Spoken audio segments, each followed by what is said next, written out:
Selamat sore Ibu dosen dan juga teman-teman semua. Pada kesempatan ini kami dari kelompok 7, kelompok bioteknologi akan mempraktikkan pembuatan ragi dari rumput teki. Nah, untuk bahan dan alatnya kami sudah siapkan. Antara lain ada akar rumput teki, habis itu ada wadah dan juga ragi tempe, gula atau sugar, dan air kelapa. Dan yang terakhir adalah air cucian beras. Nah, untuk langkah-langkah yang pertama nanti teman-teman silakan nonton video ini dengan cara jangan skip supaya jangan terlewatkan part-part cara pembuatannya. Yang pertama, ini adalah akar rumput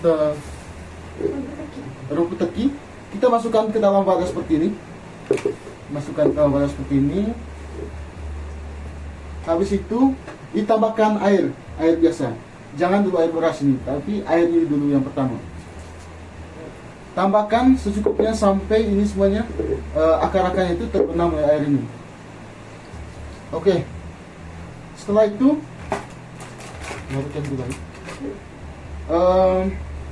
larutkan gula menggunakan air hangat.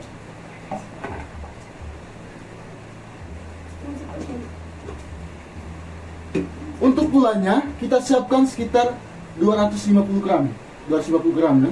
Berarti itu adalah 1/4 dari sekilo.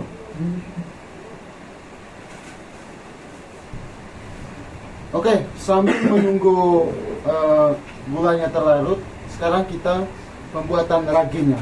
Nah, untuk pembuatan ragi ini gunakan tepung ragi secukupnya atau setengah sendok makan seperti ini. Jangan terlalu banyak.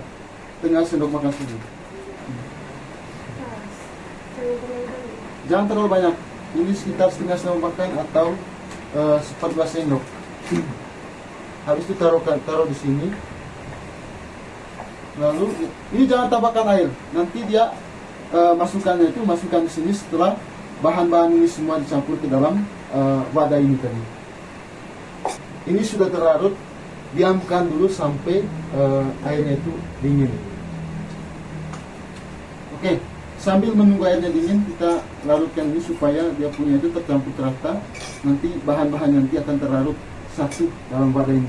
Semua, setelah air gulanya dingin atau hangat, sekarang masukkan air gulanya itu ke wadah yang sudah diisi akar rumput teki dengan air tadi.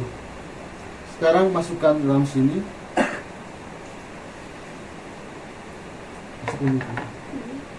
Oke. Sekarang setelah air gulanya dimasukkan, selanjutnya masukkan ragi yang sudah disiapkan.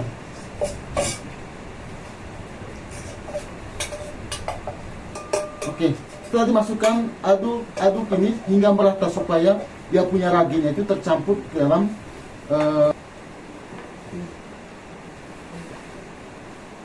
Oke. Setelah itu, setelah ragi masukkan, sekarang masukkan air kelapa. Air kelapa digunakan secukupnya atau kalau badannya seperti ini gunakan 1 botol air kelapa. Setelah itu masukkan air cucian beras.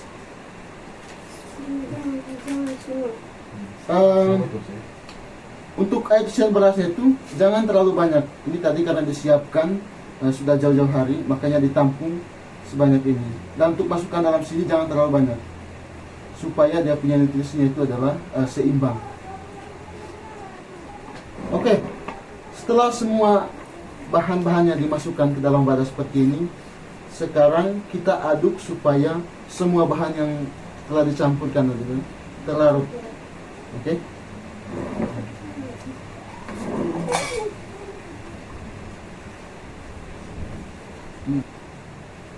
Oh ya, satu hal yang kami lupa tadi. Untuk akar rumput tekinya nanti jangan dicuci sebelum dimasukkan seperti itu. Biarkan dengan tanah-tanahnya. Yang penting tanahnya jangan terlalu banyak, supaya dia punya nutrisinya itu ada dalam akar teki yang kita campurkan tadi. Oke. setelah semua bahan-bahannya campur dan terlarut rata, sekarang wadahnya kita tutup menggunakan plastik. Yang penting wadahnya tertutup dan diamkan selama 2 minggu. Diamkan selama 2 minggu atau 14 hari. Nah, baru digunakan nanti airnya sebagai nutrisi untuk tanaman. Oke. Sekarang kita diamkan. Kita diamkan dan tutup menggunakan seperti ini dan ikat menggunakan tali supaya kainnya ini tidak mudah terlepas. Itu tujuannya diikat menggunakan tali. Oke. Kita tunggu hasilnya setelah 14 hari ke depan. Terima kasih yang sudah menonton. Oke teman-teman, kembali lagi bersama kami kelompok 7. Jadi setelah 2 minggu pembuatan mall ini yang ada di video sebelumnya, kali ini kami melakukan mempraktikkan untuk penyiramannya sebagai nutrisi bagi tanaman adalah kacang hijau. Jadi untuk benih untuk percobaan di sini adalah kacang hijau. Jadi di sini nanti ada 2 percobaan, di mana perlakuannya nanti ini pemberian mol ini pemberian mol dan tanpa pemberian mol pada pembibitan kacang hijau. Oke, sekarang kita memperagakan penyiraman ini pada polybag ini. Oke. Jadi yang diambil dari mol ini yaitu airnya yang sudah difermentasi selama 2 minggu. Kali ini kami akan mempraktikkan pada polybag yang sudah disediakan ini. Kita akan melihat kira-kira bagaimana perbandingan antara pemberian mol dan tidak. Bagaimana respon pertumbuhan dari kacang hijau ini.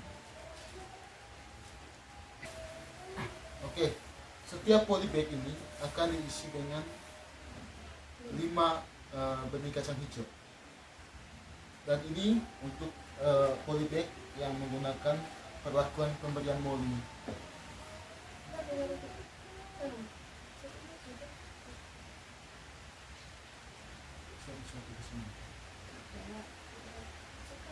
Oke.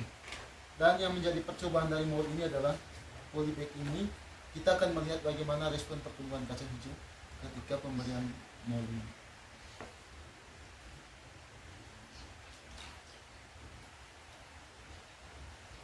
Oke, sekian video dari kami. Silakan bagi teman-teman yang suka, silakan share sebagai informasi untuk teman-teman yang lainnya. Terima kasih.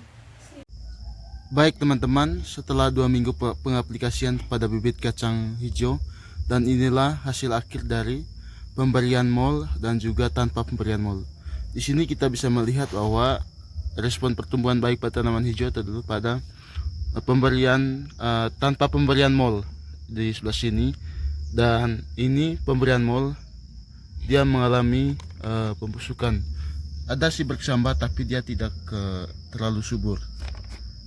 Jadi bisa dikatakan bahwa aplikasi pupuk ke mol itu tidak efektif.